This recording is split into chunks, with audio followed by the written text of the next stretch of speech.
Good morning বন্ধুরা, চলে এসেছি আজকে আমি আমার একটা ডেইলি ভ্লগ নিয়ে। তো সকালে উঠে আমি জানলাটা খুলে দিয়েছি, জানলা খুলে দেখছি একটা খুব সুন্দর ওয়েদার। তো আমার খাটের দুদিকে দুটো বেশ জানলা আছে, তো নিয়ে একটু ড্রাই ফ্রুটস নিয়ে নিয়েছি সকাল সকাল। তো ড্রাই ফ্রুটস নিয়ে আমি চলে গেছিলাম স্নান করতে, স্নান সেরে আমি চলে এসেছি।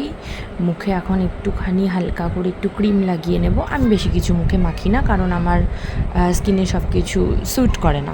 তো তারপরে একটুখানি আমি সিঁদুর পরে নেব, নিয়ে আমি একটুখানি লিপ বাম লাগিয়ে নেব ঠোঁটে, দিয়ে আমি তারপরে চলে যাব আমার কাজে, মানে পড়তে বসা। তো সামনে আমার কতগুলো কম্পিটিটিভ এক্সাম আছে, যার জন্য আমি একটু প্রিপারেশান নিচ্ছি। তো যেটা আমার সবথেকে ভয়ের বিষয় সেটা হচ্ছে অঙ্ক করা। তো আমি ফার্স্টে অঙ্ক নিয়েই বসি, ঠিক আছে। তো তারপরে অঙ্ক করা হয়ে গেলে আমি একটু জিকে পড়ি। তো পড়া হয়ে গেলে চলে যাই আমি দুপুরে খেতে। তো আজকে আমি দুপুরে নিয়েছি একটুখানি সবজি ফ্রাই, আর তার মধ্যে একটু ব্রাউন রাইস। তো টাটা ফ্রেন্ডস।